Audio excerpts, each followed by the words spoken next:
الله وبركاته. إن الحمد لله نحمده ونستعينه ونستغفره ونعوذ بالله من شرور أنفسنا وسيئات أعمالنا. من يهده الله فلا مضل له ومن يضلل فلا هادي له. وأشهد أن لا إله إلا الله وحده لا شريك له وأشهد أن محمدا عبده ورسوله. يا أيها الذين آمنوا اتقوا الله حق تقاته ولا تموتن إلا وأنتم مسلمون. Wahai sekalian orang-orang yang beriman, bertakwalah kalian kepada Allah Subhanahu wa taala dengan sebenar-benar takwa. Dan janganlah kalian sekali-kali mati kecuali di atas Islam. Seorang sahabat yang mulia yang namanya Abdullah ibn Mas'ud radhiyallahu taala anhu, seorang sahabat yang mulia, sahabat yang terkenal juga di kalangan sahabat sendiri akan kefakihannya dan keilmuannya, sahabat yang memiliki pemahaman yang dalam terhadap Al-Quran. Abdullah bin Mas'ud, beliau menafsirkan ayat yang saya baca tadi, yang sering kita baca dan sering kita dengarkan, ya ayyuhalladzina amanu taqullaha haqqa tuqatih wa la tamutunna illa wa antum muslimun. Qala taqwallahi haqqa tuqatih ay ta'a fala yunsa wa yudhkara fala yunsa wa yushkara fala yukfar. Bertakwa kepada Allah Subhanahu wa taala dengan sebenar-benar takwa. Hendaknya Allah Subhanahu wa taala senantiasa ditaati, tidak dimaksiati. Hendaknya Allah Subhanahu wa taala senantiasa diingat, tidak dilupakan. Diingat dengan anggota badan kita. Kita ingat dengan anggota badan kita dengan mentaatinya. Kita ingat, kita sebut dengan lisan-lisan kita dan hati kita. Dan wa yushkara fala yukfar, termasuk takwa kepada Allah dengan sebenar-benar takwa. Hendaknya Allah Subhanahu wa taala senantiasa disyukuri nikmatnya dan tidak dikufuri. Alhamdulillah, saudara-saudariku yang dirahmati Allah, bersyukur kepada Allah Subhanahu wa taala ada 3 hal yang harus dicamkan dengan baik-baik. Tidak dikatakan orang itu bersyukur kepada Allah kalau belum terpenuhi 3 hal ini. Bersyukur dengan lisan kita, menyebut, mengagungkan Allah Subhanahu wa taala, menyebut nikmat dan anugerah Allah. Wa amma bi ni'mati rabbika fahaddith. Hendaknya dengan nikmat Tuhan senantiasa kau menyebutnya, disebut dengan lisan kita, dan syukur dengan al-janan, dengan hati kita. Maksudnya bagaimana bersyukur dengan hati kita? Meyakini dengan sepenuh hati bahwasanya tidak ada yang mampu memberikan kenikmatan kecuali hanya Allah Subhanahu wa ta'ala. Kemudian syukur yang terakhir, barakallahu fikum, kita bersyukur kepada Allah Subhanahu wa ta'ala dengan perbuatan kita. Kita semakin taat dan patuh kepada Allah, semakin berbakti kepada Allah, semakin tunduk, khusyuk, semakin bersemangat beribadah kepada Allah, dan semakin jauh dari kemaksiatan kepada Allah Subhanahu wa ta'ala. Mentaati Allah Subhanahu wa ta'ala dan mentaati Rasulullah sallallahu alaihi wasallam. Sehingga para ulama juga mengatakan, sekecil apapun ketaatan yang kita lakukan, itu betul menunjukkan bahwa orang tersebut, hamba tersebut bersyukur kepada Allah. Dan sekecil apapun maksiat yang kita lakukan, dosa yang kita perbuat, menunjukkan orang tersebut tidak bersyukur kepada Allah Subhanahu wa ta'ala. Amma ba'd, fa inna asdaqal hadithi kitabullah wa khairul hadi hadi Muhammadin sallallahu alaihi wasallam, syarrul umuri muhdatsatuha wa kullu muhdatsatin bid'ah wa kullu bid'atin dhalalah wa kullu dhalalatin fin nar. Allahumma shalli ala Muhammad wa ala ali Muhammad kama shallaita ala Ibrahim wa ala ali Ibrahim innaka Hamidum Majid.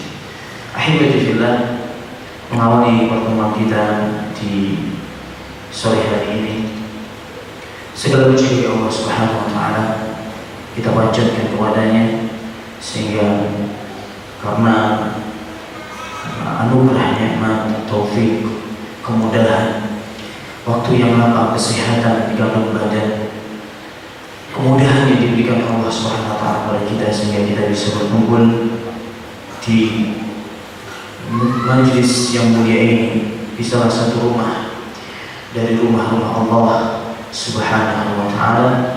Kita bertemu, kita berkumpul bukan untuk urusan bisnis. Kita bertemu di sini juga tidak ada, saya nggak punya hubungan tali silaturahmi, saya nggak punya keluarga di sini, di kompleks ini. Tapi kita berkumpul di sini tiada lain tiada bukan karena mengharap wajah Allah Subhanahu wa taala. Dan sebelumnya saya ucapkan kepada takmir masjid dan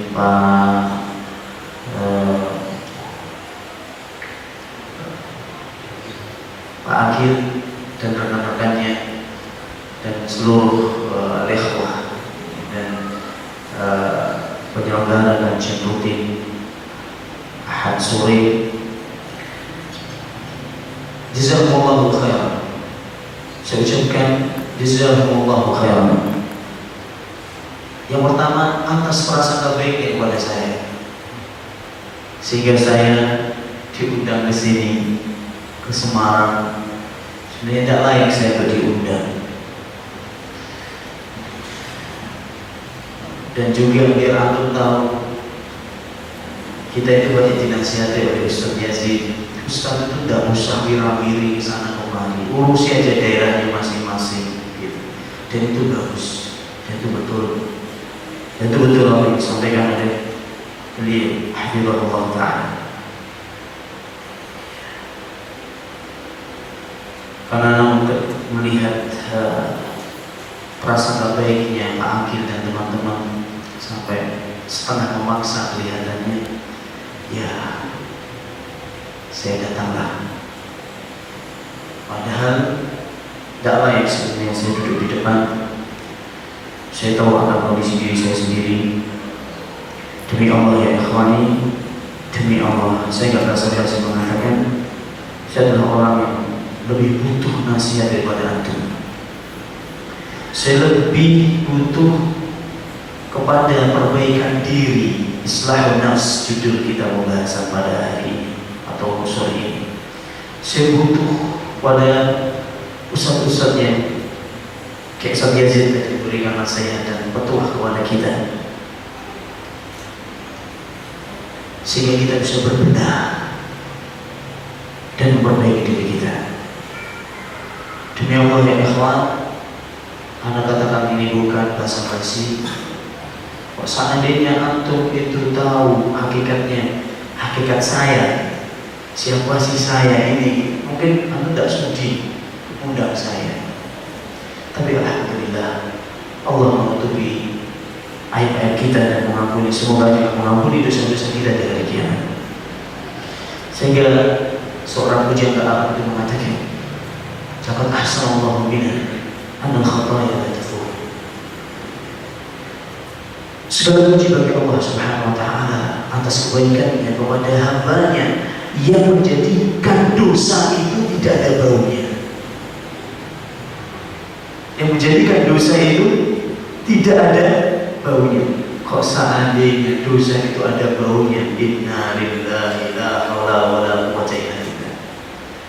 Tidak ada yang mau dekati saya kecuali lalang sama semut ini, sama yang lainnya, binatang-binatang yang kotor. Tapi itulah yang patut jika kita syukuri, syukur sedalam-dalamnya kepada Allah Subhanahu wa taala yang tidak menjadikan dosa ini berbau.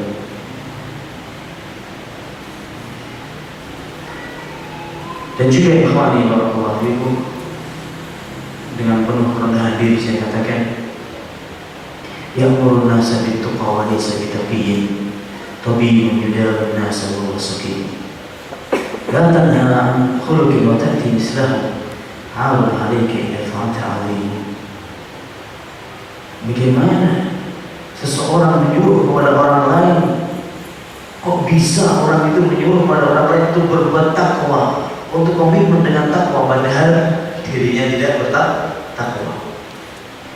Seperti tidak jauh seperti seorang dokter yang sedang mengobati pasiennya, padahal dirinya sendiri layaknya masuk ke ICU. Bagaimana mungkin seorang dokter bisa mengobati seorang pasien yang sakit parah, padahal dirinya itu perlu diobati, sakit parah juga? Tidak bisa. Dan inilah kondisi saya. Terus terang aja, saya nyuruh antum datang ke sini untuk bertakwa kepada Allah, perbaiki diri. Nanti tadi saya di sini juga tak bertakwa kepada Allah. Orang bertakwa kepada Allah Subhanahu Wa Taala. Subhanallah. Sungguh celah. Harun alaika idza fa'alta 'azim. Sungguh celah sekali engkau merintahkan orang lain itu bertakwa, tapi engkau sendiri tidak bertakwa. Dan ini terus terang saja inilah kondisi saya. Makanya saya katakan di depan teman-teman di sini, Pak Agil dan rekan-rekan dan ikhwan semuanya, terlalu husnudzon kepada saya. Allah musta'an. Wa alaihi tutla wa la hawla wa la quwwata illa billah. Ikhwan, ini mengawali perjumpaan kita tanpa kita sadari, dan mungkin aku sudah lupa lagi, Ramadan sudah berlalu. Mungkin hari ini kita masuk pada tanggal 2 atau tanggal 1, tanggal 2 Syawal kalau nggak salah, tanggal 2 Dhul Qa'dah, tanggal 2 Dhul Qa'dah. Jadi sudah 1 bulan yang lampau Ramadan telah melambaikan tangan perpisahannya dengan kaum muslimin, dan kita tidak sadar detik-detiknya yang berharga pergi dengan tanpa basa-basi. Detik-detiknya yang amat sangat kita rasakan, beribadah di dalamnya, sujud dan khusyuk, tilawatul Quran, sedekah berjariah atau sedekah bersedekah, silatul arham, bersilaturahmi, iftar shaimin, memberikan buka puasa. Ini rajutan amal saleh yang insya Allah anda juga lakukan. Hendaknya anda cuma mengingatkan sebelum kita bahas pada pembahasan inti.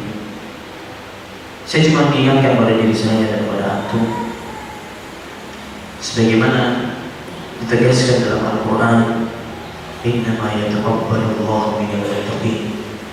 Dalam surat Al-Maidah ayat 27 Allah Subhanahu Wa Taala menegaskan, dengarkan dengan penuh keimanan saudara dan saudariku, sesungguhnya Allah hanya menerima amal ibadah dari orang-orang yang bertakwa.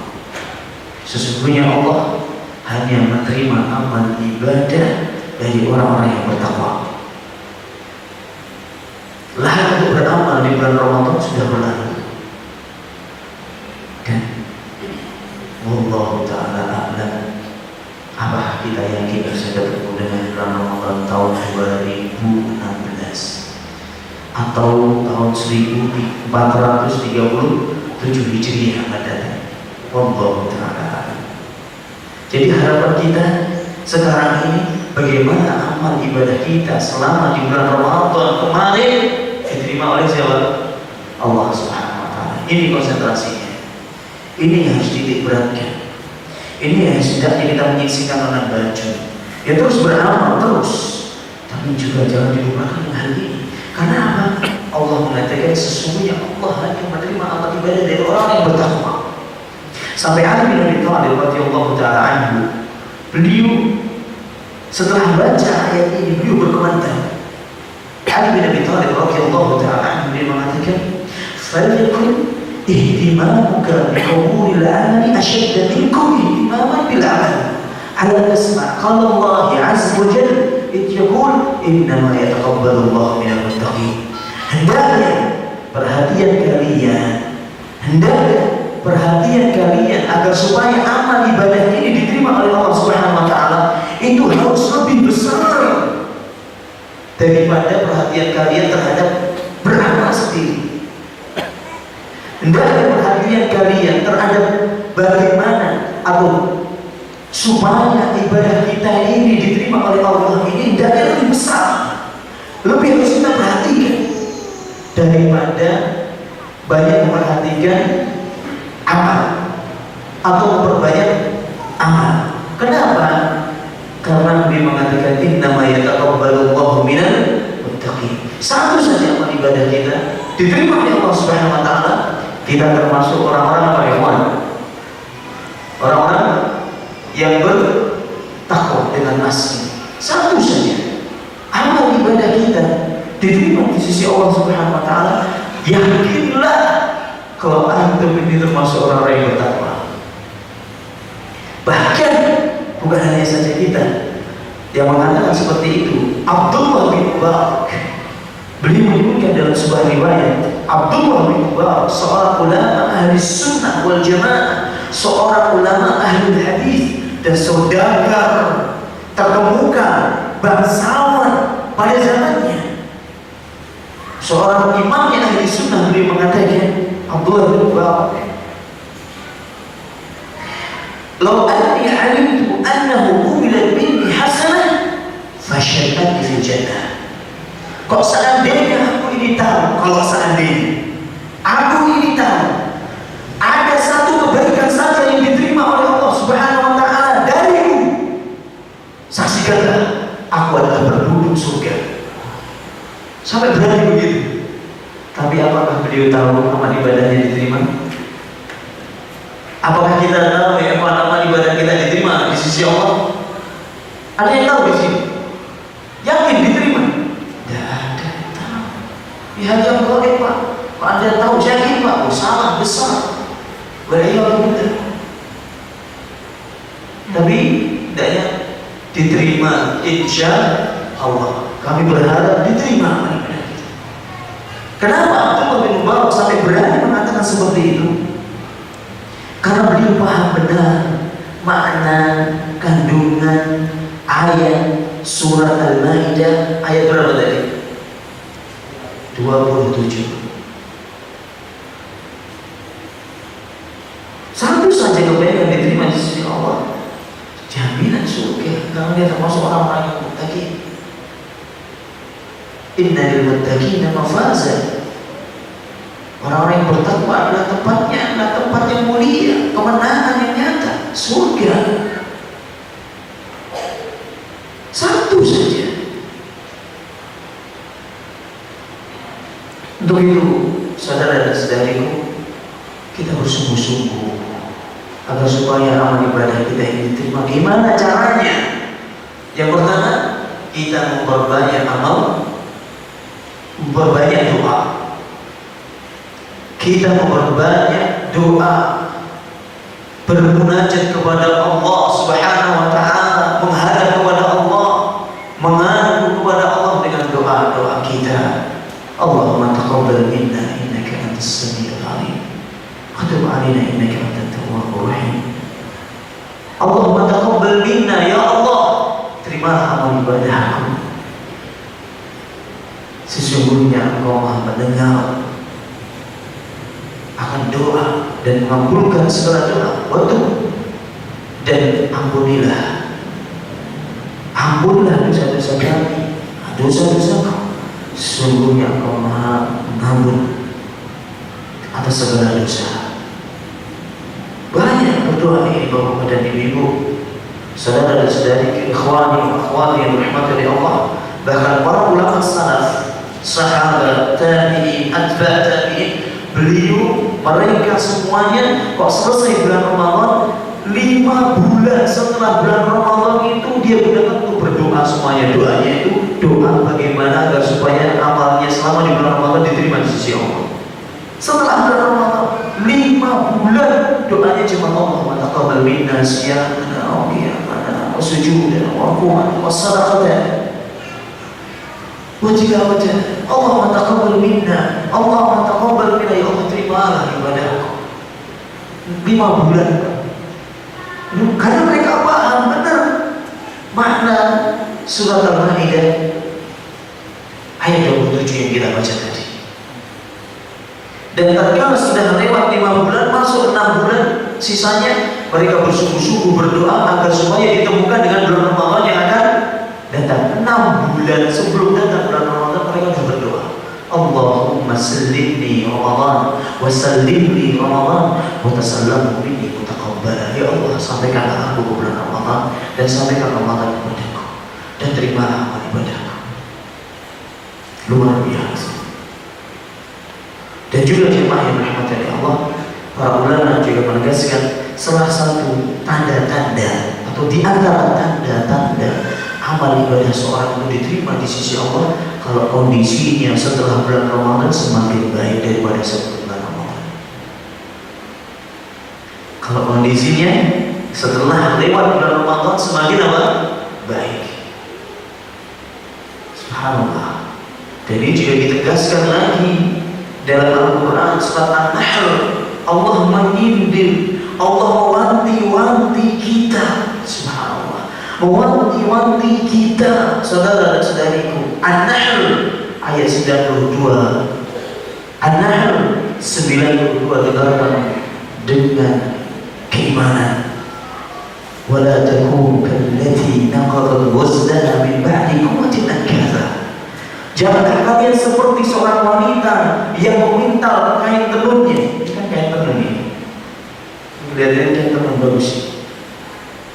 Semuanya kain itu biasanya dari tenunan, dari benang dibuat kain. Janganlah kalian seperti seorang wanita yang sedang memintal kain tenunnya. Tatkala pintalan tenun tersebut sudah selesai dan jadi sempurna, kain yang siap untuk dijahit, dia cerai berai kembali. Sudah jadi tenunannya, dia cerai beraikan kembali.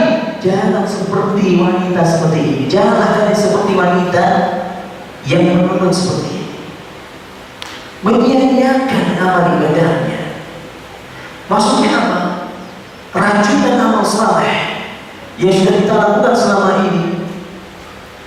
Puasa, Masya Allah, bangun malam, semangat pokoknya, berusaha untuk menghatamkan Al-Quran berkali-kali di bulan Ramadan, sedekah, menyangkut yatim-piatu, janda-janda tua, orang-orang yang fakir dan miskin. Kita berbakti kepada orang tua kita yang jarang kita kadang-kadang mengunjungi orang tua sendiri, tapi di bulan Ramadan kita sering. Kita juga santuni kerabat-kerabat kita. Dan jangan disia-siakan ini, jangan dicerai-beraikan ini, jangan disia-siakan dengan kita kembali kepada kelalaian dan dosa setelah bulan Ramadan. Kembali kepada kebiasaan-kebiasaan buruk, malas beribadah, kembali Al-Quran diserokan gak dibuka setelah setahun yang akan datang. Orang tua juga jarang dikunjungi, gak kenal sedekah. Sholat mulai malas, sering terlambat. Karena yakin kok ikhwah ini sholatnya berjamaah terus, tapi banyak juga yang sholat berjamaah tapi sering terlambat. Ini hati-hati, hati-hati. Hendaknya dirajut, diteruskan. Dan tanda-tanda seorang itu amal ibadah yang diterima di sisi Allah Subhanahu wa Ta'ala, kondisinya lebih baik. Ini permisalan yang dibuat oleh Allah Subhanahu wa Ta'ala, semoga jadi pelajaran buat kita semuanya. Dan ini kita sudah bahas perbaikan diri di sini. Kemudian saudara-saudari yang dirahmati oleh Allah, kenapa saya mengajak untuk memperbaiki diri? Kenapa pembahasan kita itu islahun nafs dalam bahasa Arab, perbaikan diri? Karena Allah menuntut kita yang pertama kali untuk melakukan perbaikan diri. Yang dituntut pada diri kita yang pertama kali itu bukan perbaikan orang lain, bukan perbaikan orang lain. Tidak wajib bagi saya, saudara dan saudari, untuk datang ke sini. Tidak wajib. Anda tidak berurusan dengan Anda. Tapi yang wajib bagi saya adalah memperbaiki diri saya dan keluarga saya. Disebutkan dalam Al-Quran dalam surat Al-Ma'idah, tapi ayatnya beda. 105 dalam surat Al-Ma'idah. Qala subhanahu wa ta'ala, Allah berfirman, Ya ayyuhalladzina amanu ahlaikum anfusakum la yadurukum man dhalla idza ihtadaytum ila Allahi marji'ukum jami'an fayunabbi'ukum bima kuntum ta'malun. Wahai orang-orang yang beriman, ini tidak ditujukan kepada sembarangan orang, ditujukan kepada orang yang beriman. Luar biasa, subhanallah. Allah menunjukkan, mengkhususkan khitab ungkapan ayat ini tidak kesembarangan orang, tidak boleh seluruh umat manusia. Ya ayyuhalladzina amanu, wahai orang-orang yang beriman, jagalah alaikum anfusakum, jagalah diri kalian, jagalah diri kalian masing-masing. Kalau kalian benar-benar komitmen menjaga diri kalian di atas ketaatan kepada Allah, jauh dari maksiat kepada Allah, la yadurrukum, tidak membahayakan kalian perilaku sikap-sikap orang-orang yang rusak dan jauh dari petunjuk Allah Subhanahu wa taala, tidak membahayakan kalian. Dengan banyak orang yang tersesat, dengan banyak orang-orang yang bodoh dan rusak, dan standar moral semakin hari semakin menjadi, tidak membahayakan kalian selama kalian komitmen kepada agama, menjaga batas-batas agama Allah, menjaga menyelamatkan diri kalian. Inna Allaha marji'ukum jami'an, hanya kepada Allah kalian akan dikembalikan, keseluruhan kalian. Fayunabbi'ukum, kemudian Allah akan sampaikan dan beberkan, menyampaikan kepada kalian atas apa yang kalian perbuat selama di dunia. Saudara dan saudari yang dirahmati Allah, jangan salah memahami, jangan salah memahami ayat ini berarti saat kita tidak perlu amal ma'ruf nahi munkar. Maaf ini ada yang ngantuk, mulai ngantuk ya. Kata para ulama, kalau ngantuk di waktu aman seperti ini musibah. Tapi kok ngantuk tidur di waktu genting, waktu mencekam, menakutkan, nah itu nikmat. Tapi ini waktu aman boleh, bukan waktu aman, bahkan waktu jihad ini.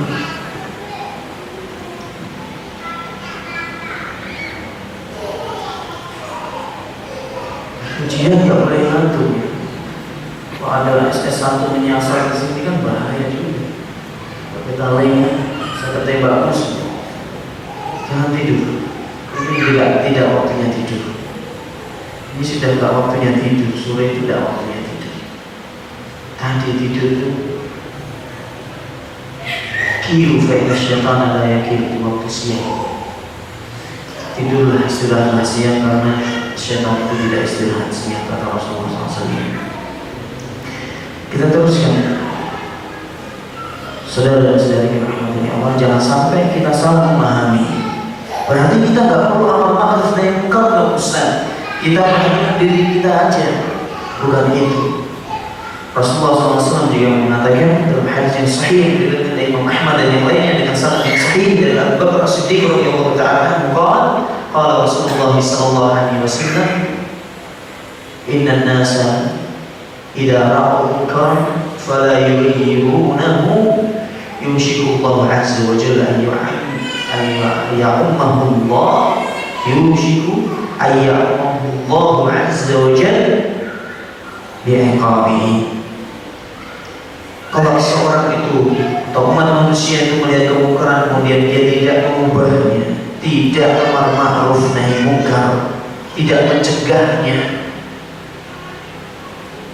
ditakutkan kalau Allah itu akan mengadab seluruh umat atau orang-orang yang di situ semuanya, diadab semuanya. Allah seluruhkan adabnya gara-gara umat tersebut tidak beramar ma'ruf nahi munkar.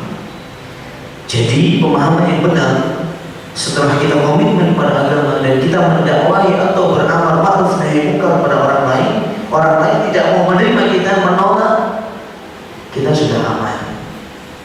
Kita tidak akan merasakan bahaya insya Allah, dan tidak akan membahayakan kita perilaku mereka.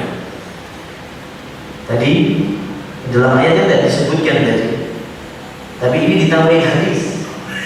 Makanya Abu Bakar Siddiq pemahamannya luar biasa. Maksud ayat ini, setelah kita komitmen pada agama, menjaga diri kita, kemudian kita juga beramal ma'ruf nahi munkar, dan orang itu menolak, orang itu tidak mengambil petunjuk, tidak mendengar, berpaling dari kebenaran, tidak membahayakan kita. Itu maksudnya.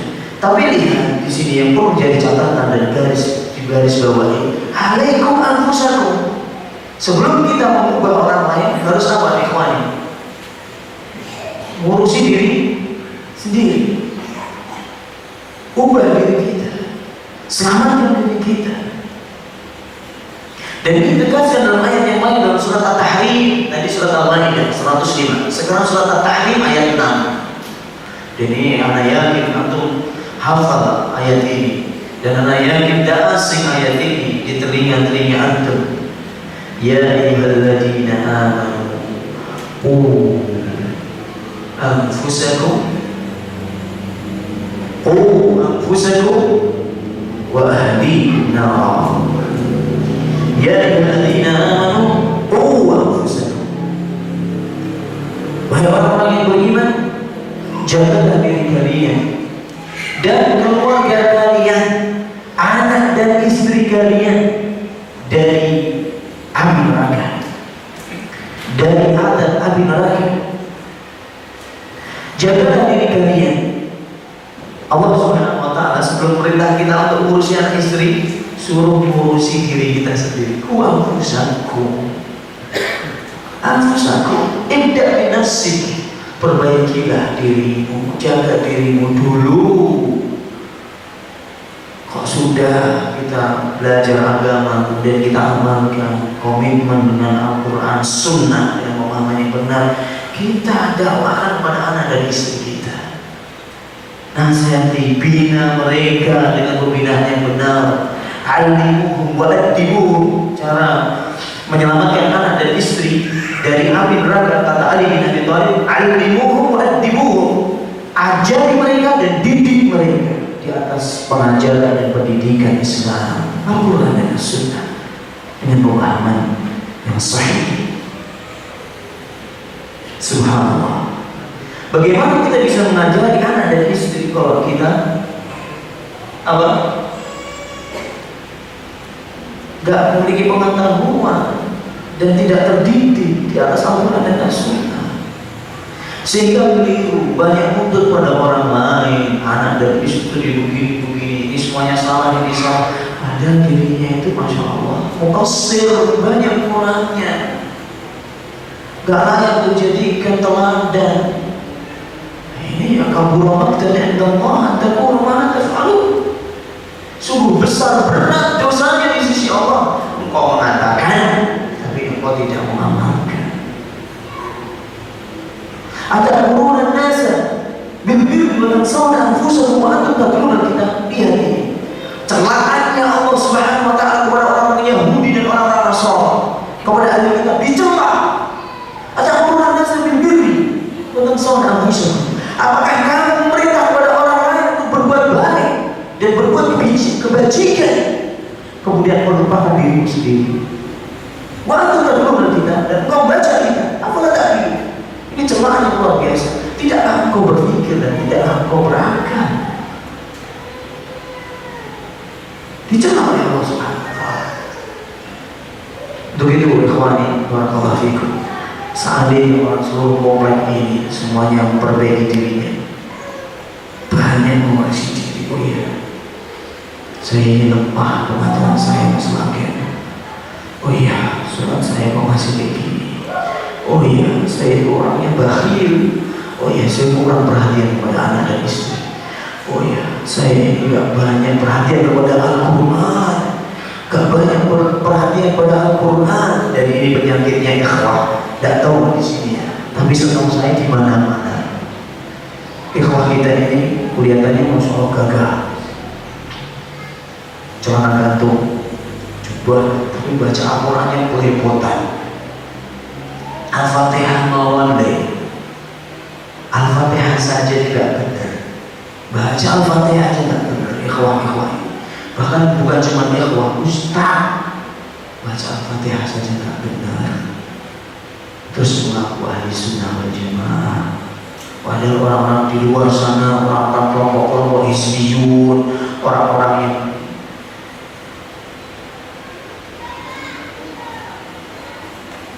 fanatik terhadap kelompoknya, itu perhatian sekali dalam masalah tahsin Al-Quran, membaca Al-Quran dengan bacaan yang benar.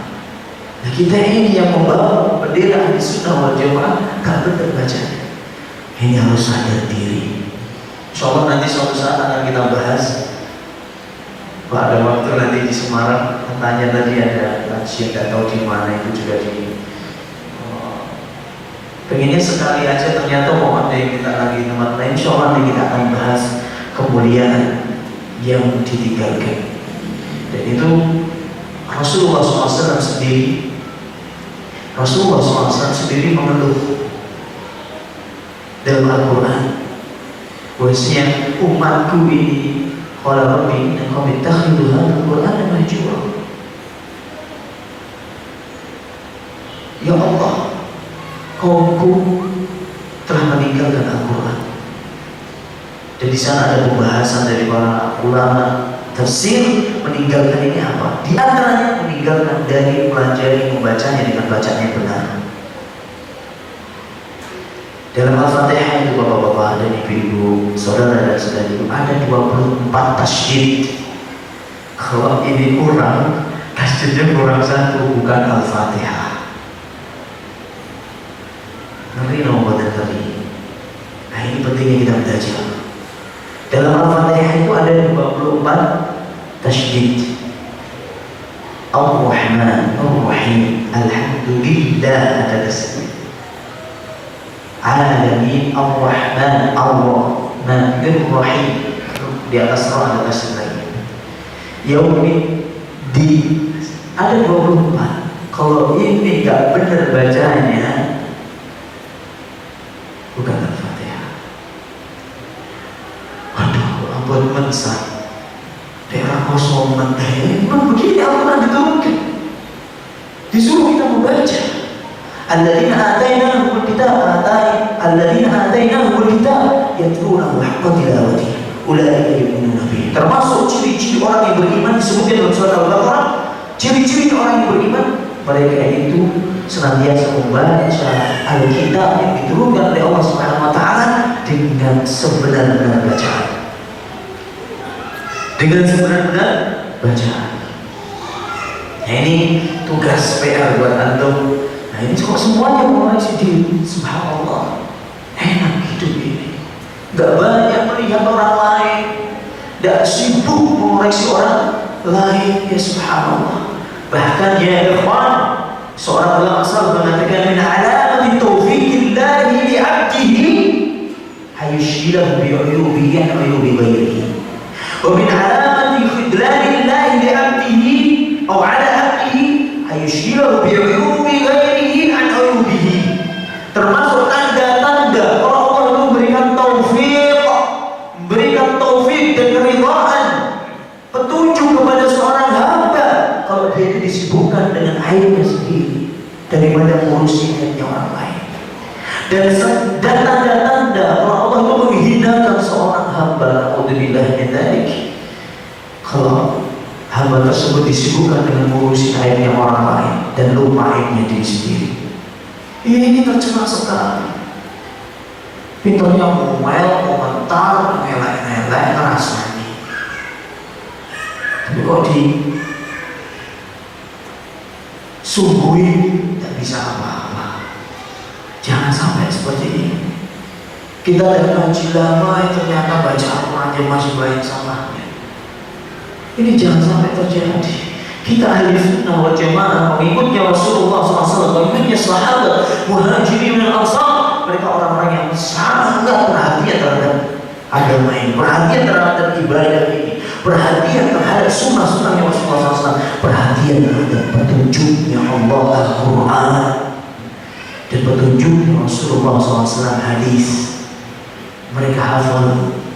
mereka catat dan mereka amalkan. Itu para sahabat. Benar Pak, nampak telasnya orang-orang lama salaf kita. Benar. Tapi kita berusaha semampu kita. Belum berusaha sudah lidah saya sudah kaku, nggak bisa saya. Oh benar nggak bisa sampai seumur hidup loh kayak gini.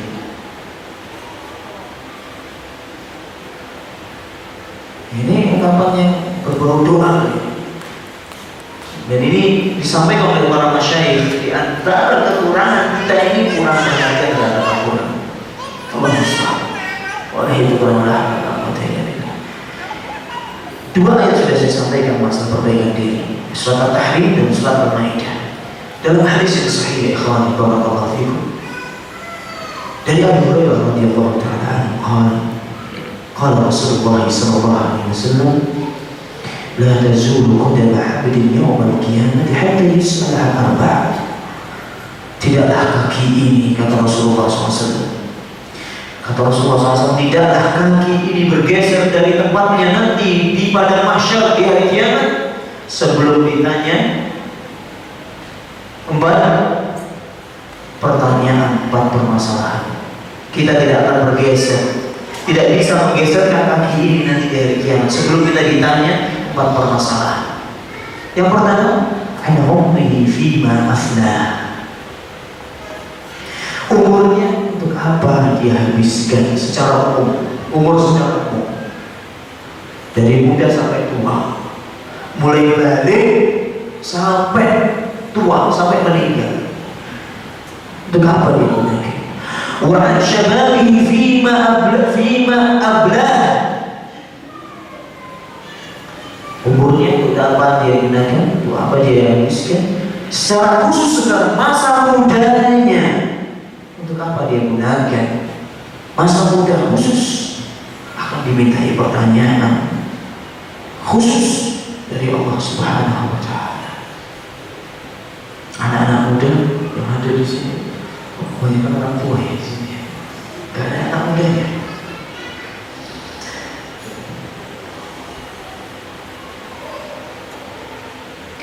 Hendaknya dipersiapkan pertanyaan ini dari sekarang.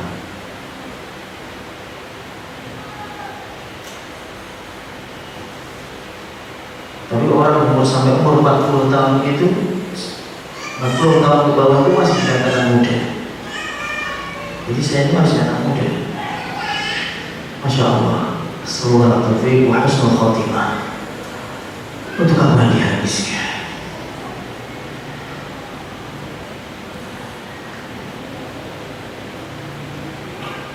Wa an ilmihi fima ya'malu bihi. Ilmunya yang selama ini dia belajari, dia dengar, kemudian dia tulis, kemudian dia hafal, dia pahami, apakah diamalkan atau tidak? Dimintai pertanggungjawaban. Wa an malihi min aina iktasabahu wa fima anfaqah. Hartanya dari mana dia dapatkan? Dari jalan yang halal, proses mendapatkannya proses yang halal atau tidak. Wa fima anfaqah, tak cukup dari yang halal saja. Kemudian dia belanjakan, dia nafkahkan kemana? Dimintai pertanggungjawaban. Jadi ada 5 bahkan. Umurnya, masa mudanya, ilmunya, hartanya. Dari mana kemana? Ya subhanallah jemaah. Di mana Ustaz? Dan yang menunjukkan bahwa perlunya kita mengoreksi dan melihat diri kita. Lihat di sini. An umrihi. Kalau ada bapak tulis di sini, ada tulis umrihi, umurnya. Hi ada hak di sini. Ada hak dhamir namanya, bahasa Arabnya itu hak dhamir lil ghaib. Umurnya, masa mudanya, ilmunya, hartanya. Ini dia ini kembali kepada siapa? Tolong dijawab bapak dan ibu akhwat dan usah jawab bapak saya. Ini kembali kepada siapa ini? Nya ini. Hah? Kita hamba Allah diri sendiri. Tidak ada dia Pak Fulan saja, Pak Rahil saja, Pak Ahmad saja, saya enggak. Dia umum semuanya. Hak domir ini menunjukkan mencakup seluruh umat manusia, mencakup seluruh hamba-Nya Allah, jin dan manusia. Nya. Inilah pentingnya kita menjaga diri kita. Allah ya akhwan. Kadang-kadang kita dilupakan. Bahkan afwan, kadang-kadang kita sendiri, Ustaz, kayak saya sendiri, kadang-kadang lupa. Saya harus punya tanggung jawab anak dan istri. Keliru kok jamaah itu bukannya Ustaz mengisi pengajian terus. Keliru. Afwan ya akhi, dah wajib itu. Yang wajib bagi kita mengurusi anak istri. Ku anfusakum wa ahlikum. Nah, baru setelah itu kok udah bisa kita dakwahkan kepada orang lain. Allah Subhanahu wa taala meminta Rasulullah SAW pertama kali dakwah, wa anzir ashiratakal aqrabin, berilah pencerahan, peringatan pada orang-orang yang dekat dari kalangan keluargamu. Dia kumpulkan Fatimah, Sofia, paman-pamannya, Abbas, dan yang lain, diceramai satu persatu. Dan ini kewajiban kita. Gak usah kerja ini si pengajian sama sendiri. Subhanallah, anaknya gak tersentuh. Sampai gak sempat ngajari Al-Fatihah aja anaknya gak sempat. Padahal ulama salaf, para sahabat tadi, agak tadi menganjurkan hendaknya anak-anak kita yang mengajari Al-Fatihah adalah kita. Kenapa? Kenapa? Karena Al-Fatihah ini akan banyak dia baca dalam sholat 27 kali, 17 kali paling tidak sehari semalam. Al-Fatihah bahkan tidak sah sholat seorang kalau tidak ada namanya Al-Fatihah. Tidak, la sholata liman lam yaqra al-Fatihah, tidak dianggap sholat. Bayangin kalau anak kita dari kecil sholat dan Al-Fatihah yang dia baca dalam sholatnya, dia ngajar kita, kemudian diajarkan kepada anaknya alias cucu kita, semuanya pahalanya mengalir kepada kita. Allahu Akbar, Allahu Akbar, Subhanallah. Ini pentingnya saudara-saudariku, senantiasa kita cerdas, cerdik dan pandai untuk mencari kekurangan diri. Tidak ada waktu untuk kita merenung, memikirkan diri sendiri, merenungkan diri sendiri, kekurangan diri. Hari ini apa yang sudah aku lakukan dan apa yang aku tinggalkan, kesalahan apa yang aku perbuat, dosa apa yang sudah aku lakukan. Cepat kembali kepada Allah Subhanahu wa taala. Ya subhanallah ya akhwan. Ada sebuah cerita dan ini terjadi. Ada seseorang ketika meninggal dunia, ketika menjelang dia meninggal atau di detik-detik akhir hayatnya, ada seorang di akhir hayatnya dia berwasiat kepada anaknya. Dia menulis secari kertas, dia menulis wasiat di atas secari kertas, kemudian dia mengatakan kepada anak-anaknya, nah, tolong jangan dibaca wasiat ini kecuali setelah aku meninggal dunia. Ketika dibaca, ini nasihatnya dalam tertulis dalam bahasa Arab. Dia mengatakan, falamma balagtu sitra rushd azamtu an ughayyira biladi. Ketika aku, itu wasiatnya, tulisan dalam secari kertas tadi, tulisannya, ketika aku sudah umur dewasa alias umur ya jadi anak muda, semangat-semangatnya, aku ingin mengubah negeriku. Wa ba'da 10 sinin fa'alimtu annani la astati'. Setelah 10 tahun berlalu, aku berusaha untuk mengubah negeriku ini, Indonesia umpamanya, atau negeri mana, Saudi Arabia. Ternyata setelah 10 tahun aku tidak mampu. Fa'azamtu an ughayira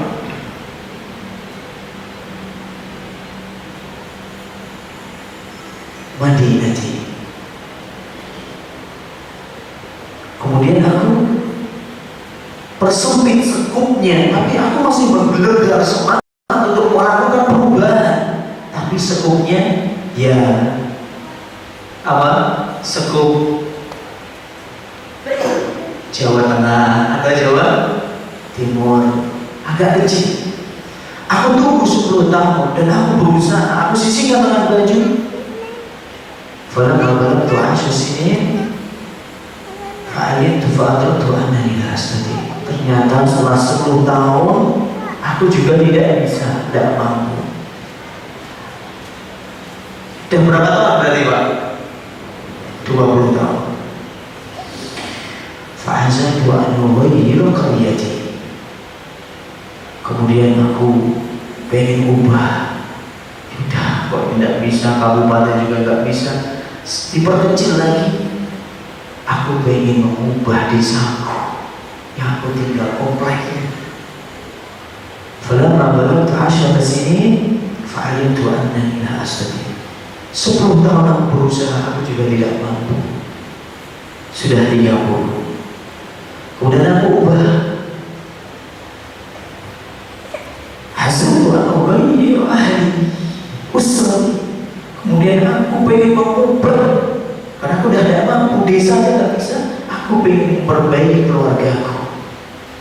Falamma balagtu 10 sinin fa'alimtu annani la astati'. Aku sudah berusaha memperbaiki anak dan istriku, bapakku, ibuku, dan adik-adikku. 10 tahun sudah tidak menghasilkan apa-apa. Kemudian apa? Yang terakhir, fahawaltu an ughayira nafsi. Sudah berapa tahun ini? 40 tahun ya? Iya kan? Dia umurnya kurang lebih dah 20-an. 20 kali tambah 40 berapa? 60. Tatkala aku ingin mengubah diriku sendiri, fatanil waqt. Ternyata aku dah terlambat.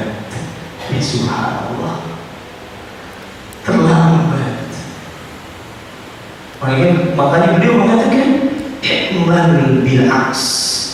Kalau kau ingin memperbaiki, ubah kebaikan apa yang aku lakukan. Perbaiki apa?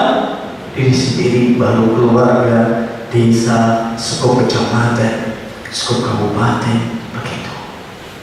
Sebelum terlambat. Allah musta'an. Ini kata-kata yang cukup menyentuh. Dan alhamdulillah, nyawa masih di kandung badan. Belum ada kata terlambat untuk perbaiki diri. Orang yang paling tahu akan kondisi diri kita. Orang yang paling tahu kondisi diri kita, diri antum sendiri. Tidak banyak orang tahu. Untuk hendaknya kita perbaiki hubungan kita dengan Allah. Makanya apa yang perlu kita perbaiki? Pertama kali, islahul qulub, perbaikan hati ini. Hati ini bapak-bapak dan ibu-ibu, jundun, ra'isul jundun. Ini panglima perangnya, panglima, ketuanya. Dia ngomong A, anggota badan bilang apa? A. Istilahnya, kalau angkatan darat itu kasatnya. Dan di atas kasal masih ada Panglima TNI. Panglima TNI bilang begini, Satgas di Maluku bulan ini juga siap.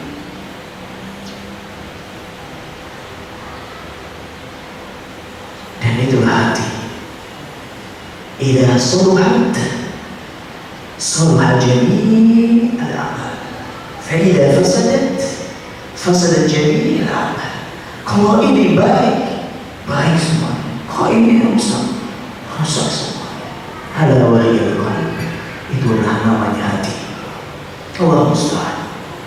Dan lihat Rasulullah SAW dalam banyak hadis beliau banyak berdoa, ya muqallibal qulub tsabbit qalbi ala dinik. Dalam hadis yang sahih yang diriwayatkan oleh Anas dan dikeluarkan oleh Imam Muslim, ya muqallibal qulub, wahai Rabb, zat yang membolak-balikkan hati hambanya, teguhkanlah hatiku di atas agama-Mu.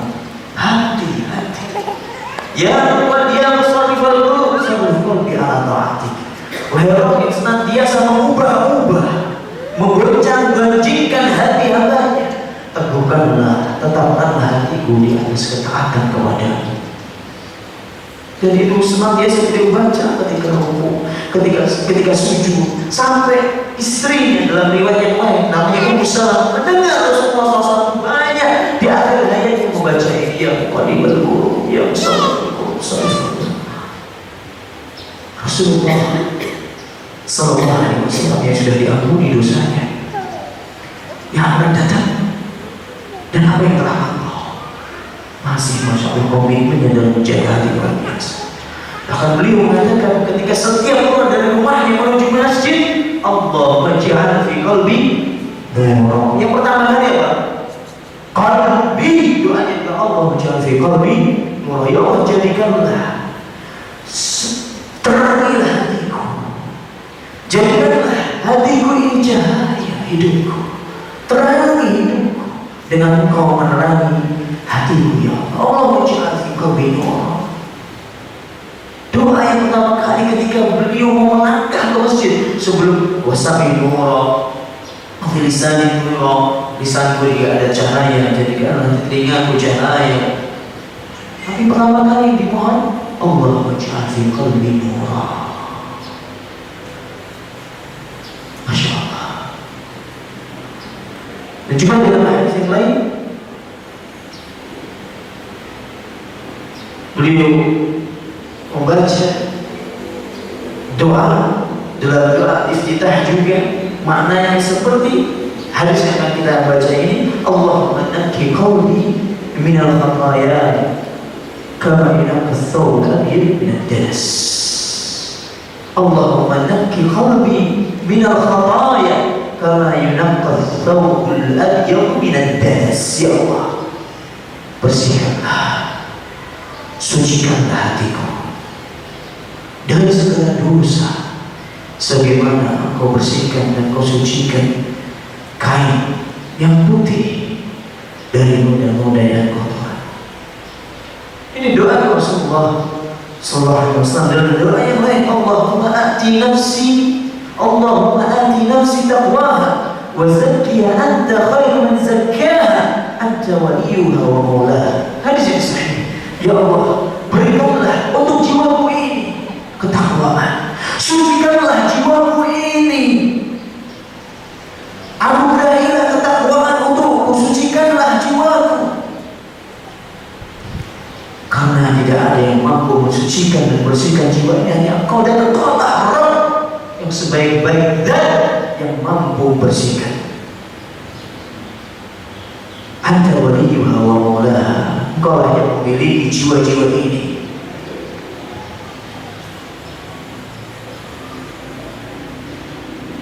Dan Engkau lah walinya. Nah, ikhwani, untuk itu dan kita perhatikan qalbu kita, qulub kita. Apa yang pertama kali harus kita bersihkan? Kita senantiasa tanamkan atau kita bersihkan noda-noda kesyirikan, riya, sum'ah, noda-noda kesyirikan dari hati kita, dan kita tanamkan sekuat-kuatnya. Kita guncangkan tauhid di dada-dada kita. La ilaha illallah. Tidak ada sembah yang berhak disembah kecuali hanya Allah, dengan syarat-syarat la ilaha illallah yang sudah kita ketahui. Ada 7 ini: yakin, berilmu, mencintai, khudu', ikhlas, tunduk dan patuh, senantiasa menjaga konsekuensi la ilaha illallah, jauh dari bid'ah, jauh dari dosa, jauh dari kelalaian.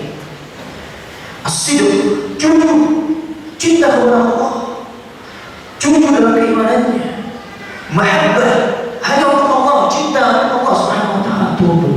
takut khasyah, takut hanya dan mengharap hanya kepada Allah Subhanahu wa taala. Itu adalah perbuatan hati kita.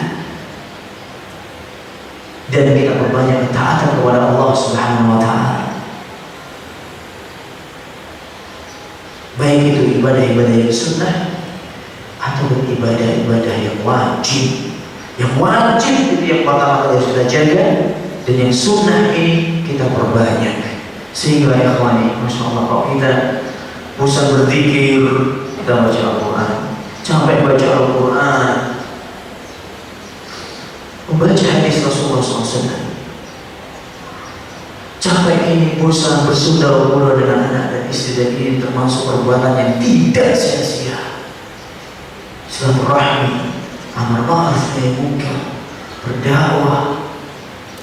Tiap hari kita berputar dari ketaatan menuju ketaatan yang lainnya. Ikhwan, hidup ini harus meningkat. Gak boleh kita stagnan, apalagi mundur. Mundur, kata Ibnu Qayyim, itu neraka. Hidup ini tidak ada pilihan kecuali harus maju. Terus hari ini bisa kita baca 3 lembar Al-Quran, besok tambah 4 lembar, besoknya lagi tambah 5 lembar, sampai kita bisa sehari 1 juz, bahkan 2 juz, bahkan 3 juz. Inilah yang dilakukan para sahabat. Setiap bulan kita bisa khatam, masya Allah. Harus meningkat. Sebelum tidur paling tidak, kalau kita tidak bisa berubah, kita sholat sebelum tidur, sholat witirnya kita dahulukan sebelum kita tidur. Harus meningkat. Urusi diri kita. Tidak usah banyak orang lain. Urusi. Baca buku, baca kitab. Jangan cuma orang di depan TV terus. Iya, insan TV baca. Iya, boleh. Bagus, istifadah, bermanfaat insya Allah. Tapi jangan mencukupkan dari hadir kajian, baca kitab, hafalkan hadis-hadis, hafalkan ayat yang sudah saya tunjuk tadi, tolong ditulis, dihafalkan semampunya, sampaikan kepada anak dan istri. Harus meningkat saudara dan saudari. Masya Allah. Sehingga suatu waktu kita dipanggil oleh Allah Subhanahu wa taala, kita dah hasilnya. Makanya Allah Subhanahu wa taala mengatakan fa'bud rabbaka wa'bud rabbaka hatta ya'tiyakal yaqin. Tidak ada batasnya ketaatan. Terus meningkat, tingkatkan terus, siksikan dengan baju sampai ajal dijemput.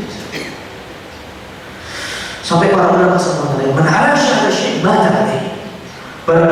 Orang itu hidupnya bagaimana? Ya seperti itulah dia kondisi matinya. Man 'asha 'ala syai' mata 'alaihi. Barang siapa yang hidup di atas suatu perbuatan, kebiasaan, di atas perbuatan dan kebiasaan itulah dia akan dicabut nyawanya. Inilah pentingnya kita istiqomah. Dan ada yang tahu kematian itu kapan datang. Sehingga Allah Subhanahu wa taala beritahu seperti sampai ajal dijemput. Sampai masya Allah Syekh, hanya teringat perkataan Syekh Muhammad bin Shalih ini. Sampai sakit beliau, masya Allah, sudah parah, harus dirawat di ICU secara khusus, penanganan yang amat sangat khusus. Gak boleh ada aktivitas, beliau tidak mau, tetap beliau minta keluar dari rumah sakit, antarkan saya ke Masjidil Haram. Aku pengen ngajar manusia, aku pengen mengisi dan menyebar ilmu di Masjidil Haram.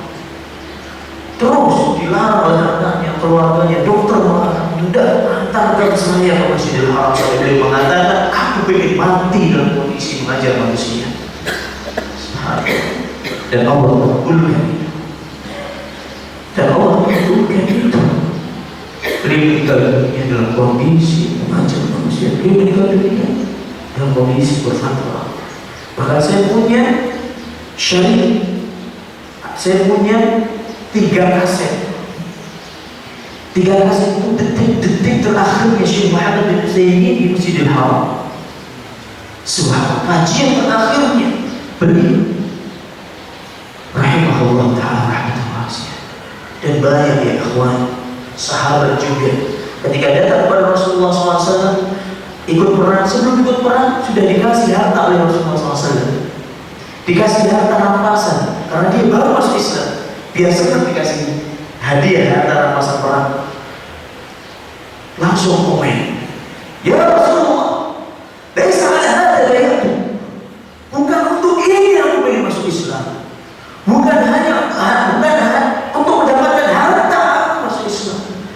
Walakin nama bayatuka ayat ala huna wa kharaja huna. Tapi aku berbaikat kepadamu, aku ingin mati di jalan bela agamamu dan tertembus panah dari sini keluar di sini. Dan kalah perang bersama Rasulullah SAW. Setelah selesai perang, Rasulullah SAW kehilangan orang ini dan memerintahkan para sahabat untuk mencari. Ditemukan dia sudah meninggal dunia. Betul apa yang dia inginkan dikabulkan oleh Allah Subhanahu wa ta'ala. Tertembus anak panah dari sini keluar di sini. Langsung oleh Rasulullah SAW dia dekat, diselimuti dengan jubahnya. Kemudian dia mengatakan, Sadaqallah, Allah yasduq. Dia jujur kepada Allah, Allah pun juga jujur kepadanya. Jujur dalam keimanannya, Allah pun juga perhatikan itu. Ya akhwan, barang siapa yang hidup di atas kebiasaan, disitulah dia akan mati. Begitu, di sini pentingnya kita istiqamah. Di sini pentingnya kita terus menyingsingkan tangan baju. Terus berdoa kepada Allah Subhanahu wa ta'ala, ya Allah dibantu sabit qalbi ala dinik. Kita tidak bisa berbuat apa-apa atas diri kita. Hati ini yang memiliki Allah Subhanahu wa ta'ala, yang memberadakan Allah Subhanahu wa ta'ala. Kita minta kepada Allah untuk menegurkan hati ini. Dan juga kita ikuti dengan usaha yang jelas dan nyata, yang jujur, yaitu terus komitmen di atas ketaatan kepadanya, jauh dari kemaksiatan kepada Allah Subhanahu wa ta'ala. Sehingga husnul khatimah jelas adalah cita-cita seluruh umat manusia, cita-cita kita semuanya, cita-cita orang yang cinta kepada Allah dan Rasulnya, bisa berpisah dengan dunia yang fana ini dengan penuh senyuman, dengan penuh yakin akan jadi Allah Subhanahu wa ta'ala. Ini yang bisa kami sampaikan, kurang lebihnya karena kita maaf masih ada waktu seperempat menit mungkin. Kalau ada yang bertanya dipersilahkan, kalau tidak ada yang bertanya ya kita tutup. Wallahu ta'ala.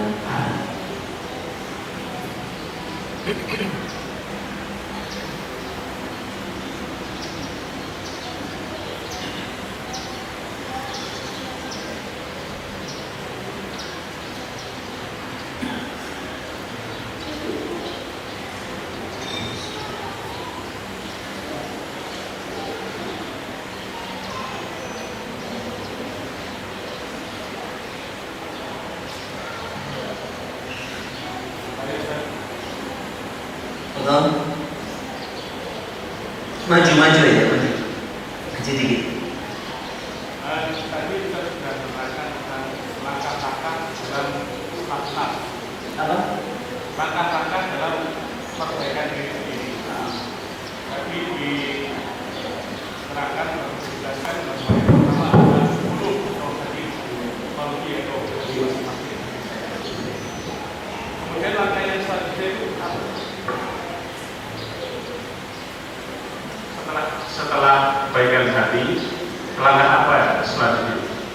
Ya itu tadi urutannya adalah kita komitmen untuk senantiasa beramal saleh kepada Allah Subhanahu wa ta'ala, tidak jauh dari kemaksiatan.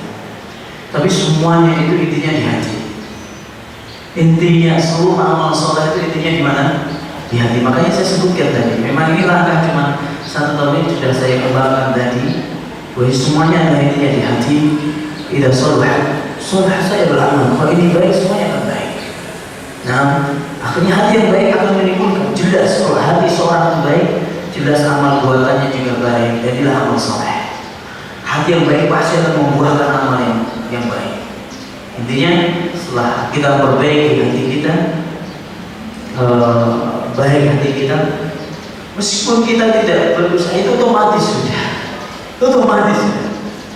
tamat terhadap kebaikan, amal saleh itu sudah secara otomatis. Nah, Allah Taala. Jazakallah khair. Kemudian yang kedua, sedikit koreksi tentang tasbih di dalam Al-Fatihah tadi. Kalau saya perhatikan hanya ada 14 tasbih, termasuk Bismillahirrahmanirrahim. Jazakallah khair. Ada 14 atau 24? 14 termasuk Bismillahirrahmanirrahim, kalau itu termasuk ayat. Ya, coba, tidak apa-apa. Mungkin ada yang salah juga. Saja.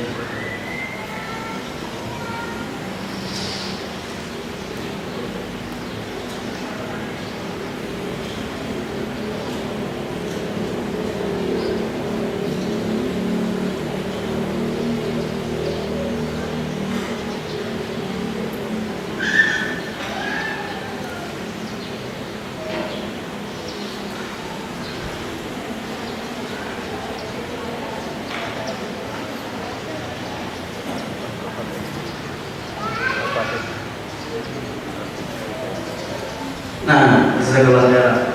Saya salah mungkin bukan 24 tapi 14. Nah, jazakallah khairan. Itu ada 14 tasydid dalam surat Al-Fatihah.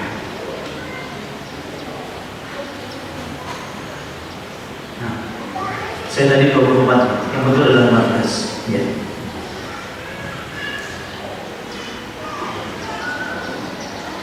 Dan masalah tasydid ini sedikit faedah tentang masalah Al-Fatihah. Antum tidak mentasydidkan di antara tasydid yang ada di sini, itu akan mengubah makna. Ini enggak sepele. Kenapa para ulama mengatakan kalau 14 ini enggak dibaca secara sempurna, itu bukan Al-Fatihah. Betul, karena itu mengubah makna. Contohnya,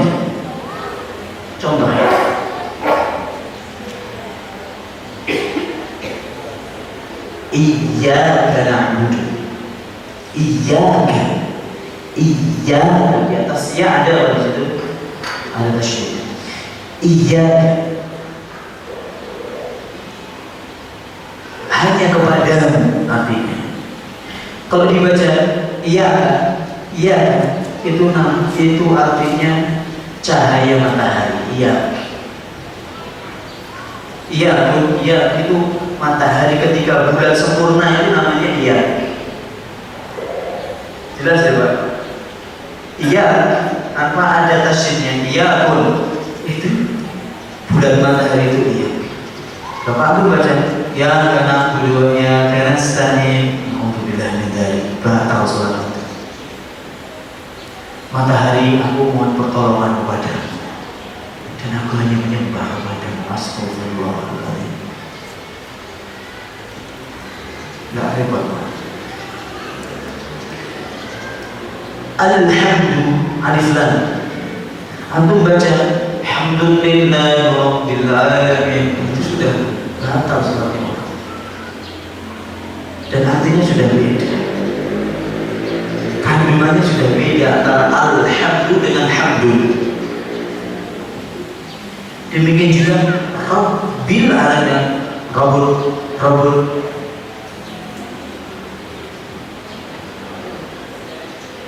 dengan Rabb sudah beda.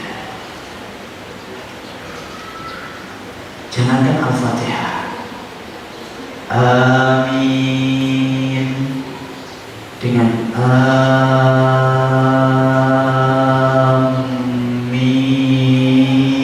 ini kelihatannya khusyuk tapi keliru.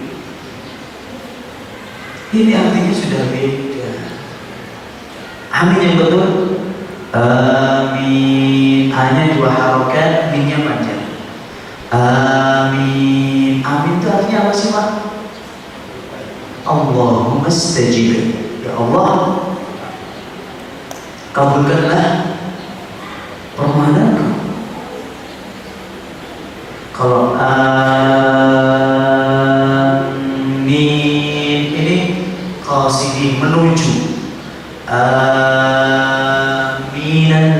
Masjidil Haram, menuju Masjidil Haram. Minal bait, menuju rumah. Jadi kalau ada amin, bukan ya Allah kabulkanlah permintaanku, menuju, Masya Allah, haji.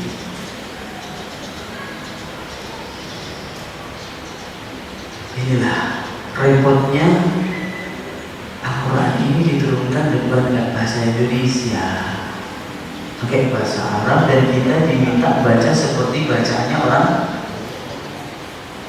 Melayu, ya, atau orang Jawa, orang Arab. Harus jelas tasydidnya, karena bisa mengubah apa? Ini sedikit tentang Al-Quran. Jazakallahu khairan atas alatnya. Nah,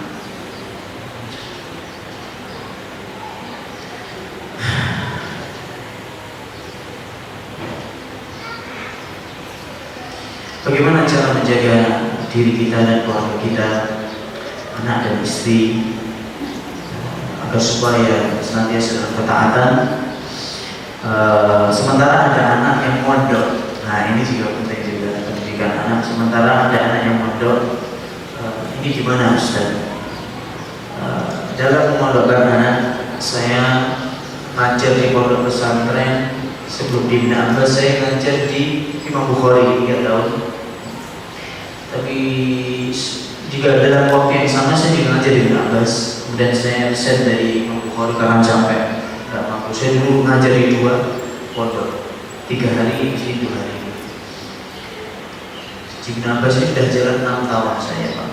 Jadi sedikit banyaknya masalah pendidikan anak di pondok itu juga saya tahu. Bagus pondok itu sebagai pilihan untuk pendidikan anak kita, tapi ada waktunya. Hendaknya mereka dari kecil, balita sampai SD lah, itu tidak jauh dari siapa? Orang tua. Umur mumayyiz sampai dia itu benar-benar paham. Mumayyiz bisa membedakan antara hak dan batil, bahkan mungkin umur sampai umur balik, karena SD sekarang sudah balik. Itu hendaknya mereka tidak jauh dari orang tuanya, alias di bawah pantauan langsung orang tuanya. Sekolah didekatnya dan habis itu balik ke rumah, sehingga orang tua bisa memantau. Dan lebih bagus lagi, sebelum masuk sekolah orang tua sudah menancapkan sendi-sendi pondasi-pondasi yang kuat kepada anak-anaknya, sehingga sekolah yang pertama kali itu adalah sekolah orang tua.